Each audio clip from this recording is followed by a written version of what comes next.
Poco después de que Colón hiciera su famoso descubrimiento, numerosas expediciones, formadas por miles de hombres, se lanzaron a la búsqueda de un lugar legendario. Esta leyenda, que había sido transmitida a lo largo de los siglos, narraba la existencia de un asentamiento fundado por obispos provenientes de la península ibérica. La búsqueda del oro, siempre el oro, ha sido una constante. Durante siglos, en diferentes lugares del mundo, este metal precioso ha sido el motivo de la creación de imperios y la conquista de vastos territorios situados a miles de kilómetros de distancia. Para obtener oro, se movilizaban enormes ejércitos y se sometía a importantes sectores de la población local a la esclavitud. Ya en la antigüedad, en la península ibérica, tuvimos experiencias de esta naturaleza con la famosa mina de las Médulas en León, que los romanos conquistaron y explotaron durante el siglo III a.C., extrayendo más de 900 toneladas del valioso mineral, que ayudó a financiar gran parte de los gastos del imperio.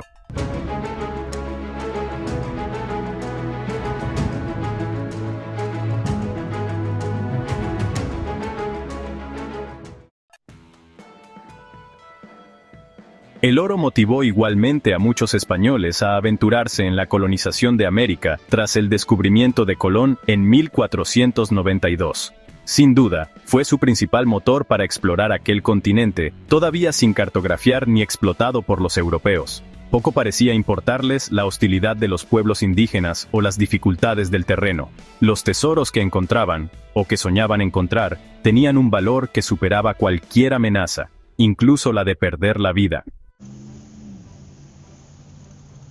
Asimismo, la extracción de oro provocó la fundación de muchas ciudades y el desarrollo de zonas agrícolas y ganaderas a medida que avanzaban las actividades mineras. Durante la década de 1530, hubo un notable aumento en la explotación de minas de oro, especialmente en las ubicaciones mexicanas de Tehuantepec y Oaxaca. Todo fue bien hasta que la producción de estas primeras minas empezó a declinar debido al agotamiento de las vetas. A partir de ese momento, el mayor estímulo para nuevas expediciones fue encontrar otros depósitos. Cuanto más extensos y ricos, mejor, explican Carlos Canales y Miguel del Rey en su obra El oro de América, EDAF, 2016. Los historiadores aseguran que, justo en ese momento, entró en juego una nueva faceta de la aventura americana, la de los expedicionarios que creían haber encontrado ciudades o minas llenas de oro donde antes no había nada. Eso fue lo que ocurrió con Cíbola, una ciudad legendaria llena de riquezas que, durante la época colonial, los conquistadores situaron en algún lugar al norte de la Nueva España, en lo que hoy es el norte de México y el suroeste de Estados Unidos. Según la leyenda, era una de las 7 ciudades fundadas por un grupo de obispos huidos de la península ibérica, tras la conquista de los árabes en el año 711. En la versión original del relato, los obispos eran portugueses que habían salido de Oporto y cruzado el Océano Atlántico, hasta fundar cada uno su propia ciudad en el continente americano. Habría ocurrido 7 siglos antes de la llegada de Colón. Más adelante, los españoles reescribieron su propia versión de los hechos, en donde los religiosos eran de Mérida, de donde habrían huido en el año 713. Por lo tanto, serían más bien visigodos, puesto que en esa época no existían ni Portugal ni España como tal. La conquista del Imperio Azteca a manos de Hernán Cortés en 1521 y el descubrimiento de nuevas minas de metales preciosos despertó la ambición de otros muchos conquistadores españoles. De hecho, los aztecas aseguraron que el oro utilizado en sus monumentos procedía de aquellas regiones. Esta confesión dio lugar a que la leyenda de las 7 ciudades, como se la conocía, se fusionara con la historia de la conquista de América, justo en el momento en que la corona española nombró como virrey de México a Antonio de Mendoza y Pacheco, un experimentado diplomático, militar y político con más de 40 años de experiencia. En su séquito, como hombre de confianza, viajaba un joven salmantino de apenas 25 años, Francisco Vázquez de Coronado. En marzo de 1536, cuando el virrey llevaba apenas un par de meses en el cargo, llegaron a México los supervivientes de la fracasada expedición de Pánfilo de Narváez en las costas de Florida.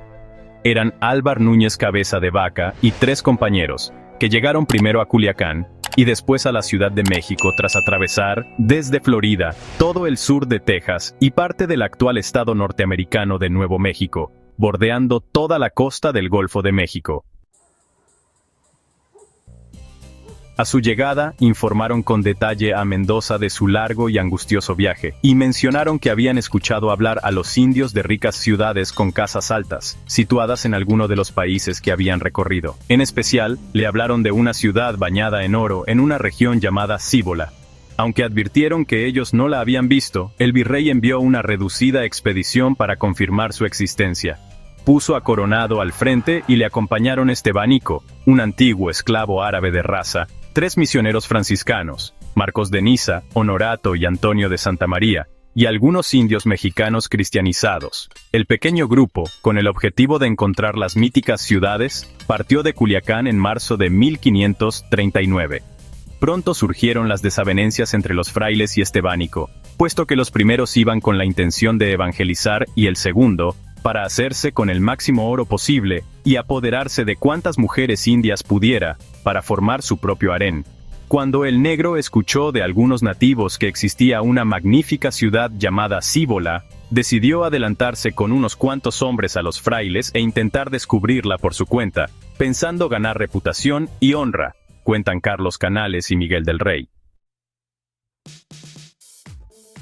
Como dijo el cronista Pedro Castañeda de Nájera, que se unió como soldado a la expedición de Coronado, su imprudente osadía y codicia pronto le saldrían caras. Antes de adelantarse en solitario, sin embargo, Esteban y los frailes diseñaron un código. Si el primero descubría algo relevante, lo señalaría mediante cruces clavadas en el camino, cuyo tamaño sería proporcional a la categoría del descubrimiento. Al cabo de unos días, los religiosos empezaron a toparse con ella, cada vez más grandes. Un día apareció en el camino de grandes dimensiones, lo que significaba un hallazgo importantísimo. Estebanico se había alejado de los frailes más de 80 leguas cuando llegó a la aldea Zuñi de Hawicuc, pero estaba convencido de que su vida no corría peligro. Los indios le ofrecieron alojamiento, pero estaban recelosos y le preguntaron durante 3 días por las verdaderas razones de su viaje. Él se presentó como adelantado de un gran señor de hombres blancos, al que obedecían otras muchas naciones. Pero la respuesta no les convenció, y lo acusaron de ser el espía de un gran reino que quería saquearlos. Al final, lo ejecutaron. Cuando los indios supervivientes contaron a los frailes lo que le había ocurrido a Esteban, estos se asustaron y emprendieron el regreso a México a marchas forzadas, sin tener de Cíbola otra idea que lo que los indios les habían contado, relató Castañeda. Para provocar el envío de una gran expedición militar que los socorriera y se vengara, Fray Marcos de Niza aseguró haber visto con sus propios ojos la ciudad de oro y que sus vecinos tenían esmeraldas y otras joyas y que usaban vasijas de oro y plata. Para rematar su fábula, el misionero bautizó Cíbola como el nuevo reino de San Francisco y dijo haber descubierto también las 7 ciudades. En el ánimo del virrey Mendoza y de muchos de sus compatriotas, Cíbola se convirtió pronto en una palabra de resonancia mítica, al ser relacionada en el libro de caballerías Amadís de Gaula, publicado en 1508. En uno de los relatos en la obra se contaba la historia de los 7 obispos que, supuestamente, habían huido de España en el siglo VIII con un fabuloso tesoro hasta América, y que allí fundaron 7 ciudades de casas doradas, decoradas con piedras preciosas, donde la gente comía en vajillas de oro. Impresionado, Coronado marchó con el fraile a Ciudad de México para informar al virrey de su próxima expedición. El viaje desató el entusiasmo entre la población y más de 300 españoles y unos 800 indios se presentaron como voluntarios para acompañar a la expedición de Coronado, nombrado para la ocasión capitán general.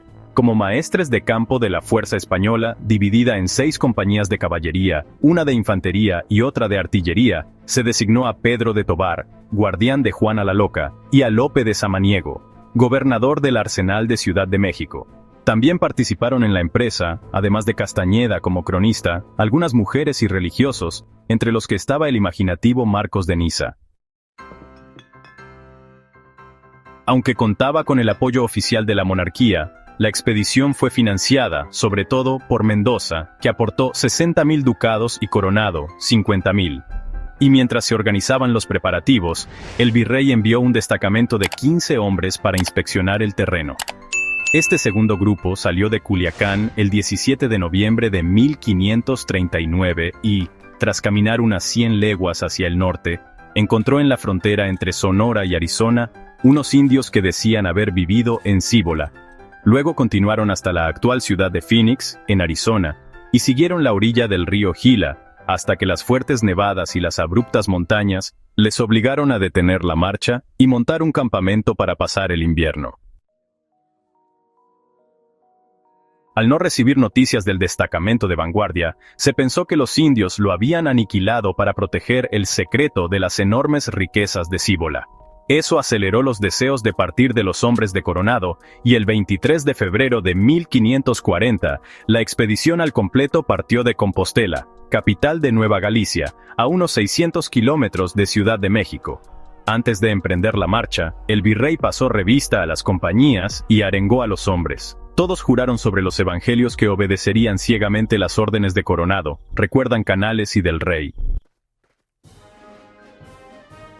Tras meses de marcha llegaron por fin al cerro que, supuestamente, ocultaba Cíbola al otro lado, tal y como había insinuado la inmensa cruz de Estebanico. Cuando un destacamento llegó a la cima, el sol todavía bañaba el valle que se desplegaba ante sus ojos. En el centro del mismo, había un increíble pueblo de casas con las fachadas doradas.